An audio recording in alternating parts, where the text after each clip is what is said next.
So I've had this Husqvarna chainsaw as a Rancher 455. I've had it for a long time. I had lent this out to somebody, and I believe what ended up happening, I lost compression and eventually it just wouldn't start at all. So I think what ended up happening is somebody may have run straight gas in it. I ended up with significant scoring in here. I had taken it to somebody else to have it fixed, and they told me it was going to run upwards of $200 to $250 to repair. I'd rather fix something myself, learn how it works, take it apart. So I took it apart, took a look at it, and sure enough, there's a significant amount of scoring in this cylinder, as well as the piston head had a significant amount of scoring, and even the ring at the tip of the piston had been forged into the piston itself. It had gotten so bad. So I went ahead and ordered a new piston, which came with the attachment, I don't know what you call this, collar, as well as rings, retaining rings to hold it into the piston once you put it on the rocker arm, as well as a new cylinder. All in all, this package cost around $80 or $90. So with my labor, I think I'll be able to get this thing back and running for less than $100. Cross your fingers. So without further ado, I'm going to start taking it down the rest of the way. Now, this had already been taken apart by the place that I had taken to have it fixed, and then they just handed it back to me. I basically a box of parts. So I'm hoping everything's still there. As I go through this thing, we'll take it down even further. I'm going to have a significant amount of cleaning. As you'll see, this thing has been in use. I've cut many trees with this. We used to burn firewood to heat our home. So I'll have to clean it out thoroughly, make sure that we don't get any more crud in there and cause even more scoring with the new parts. I want to avoid that at all costs. So I'll walk you through the process of what I'm doing as I do it. We'll clean it out as best I can with the tools that I have at my disposal. And hopefully if I can be of assistance to somebody else, that'd be great.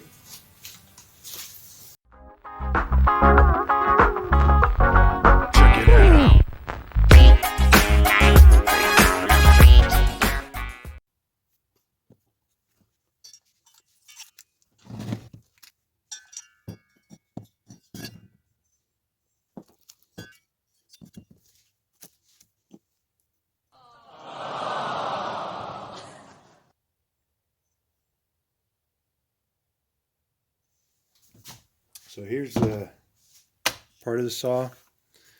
Here's the cylinder that was returned to me. You can see they just pulled it straight out of the body. It's got significant scoring inside here. So I'll end up having to take all these components off. Here's the new cylinder as a comparison. You can see where everything is supposed to go. So I'll have to make sure that I've got all the parts pulled off of the old to put onto the new before we go and reattach it. But as you can see, I mean, this thing had quite a bit of crud built up over the years in there, and I'm going to have to vacuum all that out. We'll clean it out thoroughly. I do have to take stock, make sure I have all the pieces. I may need some additional hose. Looks like maybe 1 or 2 lines have been cut in the process of them pulling this thing out. The piston.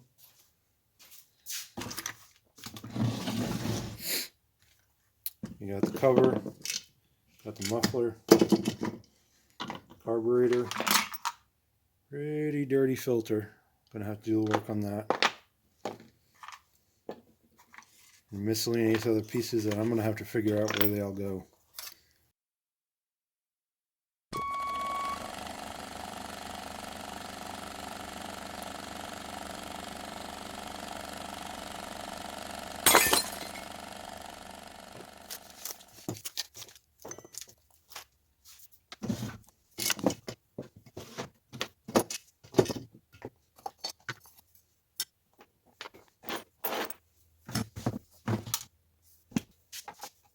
Scotty, we need more speed. I'm giving her all she's got, Captain. She can't take any more. Damn. Chekhov, reroute auxiliary power to the helm. Scotty, the bridge.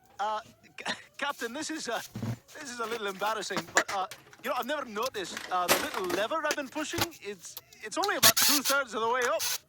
I actually can give her more. That's great.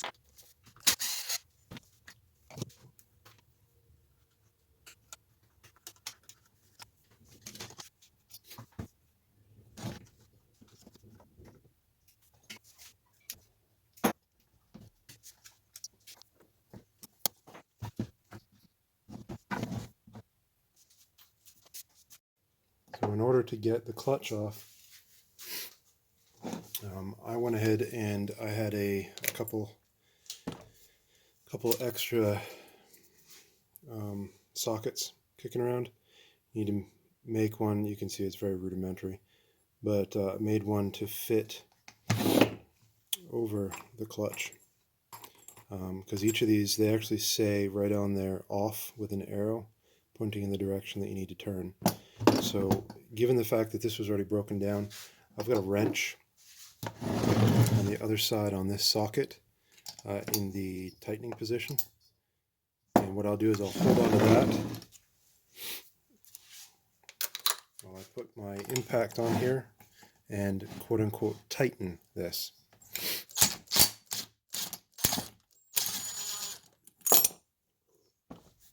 That's all there is to it.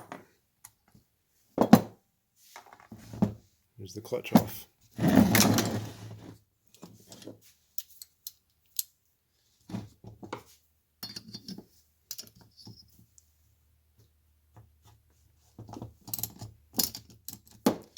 And on this side, if you loosen it just a bit,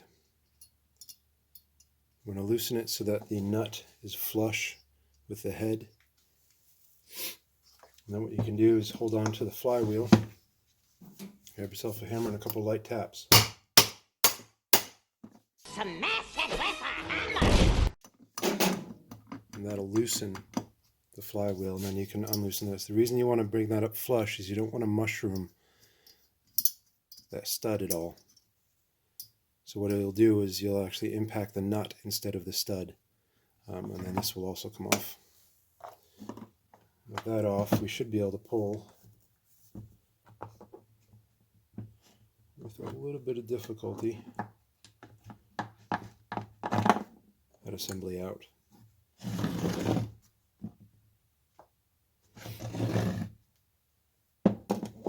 And with that done, now we can do a proper job of cleaning this thing up so that we can put it back together and ensure that we're not going to have any crud inside the piston when we're done.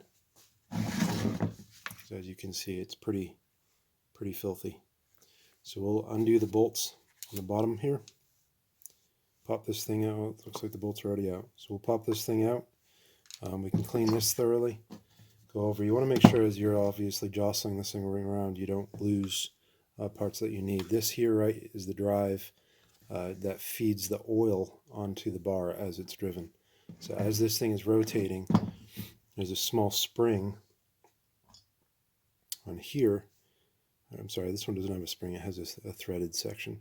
So this piece will actually run, as this thing is running, it will ride against the drive there and feed the oil onto the bar. So obviously make sure that nothing's damaged. It looks like this is a plastic part. And obviously these are bearings, so we want to make sure that's going to be cleaned thoroughly to ensure that that thing's not all cruddy and making things worse. Also, you don't want to lose anything of this, so very carefully set that aside.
The arrow needs to be pointing in the direction that the chainsaw blade is.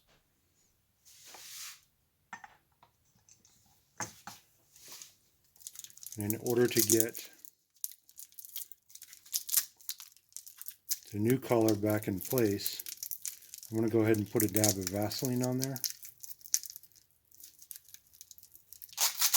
Oh! You can use the oil,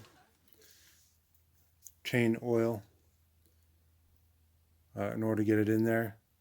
Vaseline will work just as well. There's going to be cotter pins that will hold each side of this on the piston in order to, let me spin it around so you can see what I'm talking about. So as you slide this in, there'll be cotter pins that go into this hole in order to keep the piston from wobbling around once it's in there.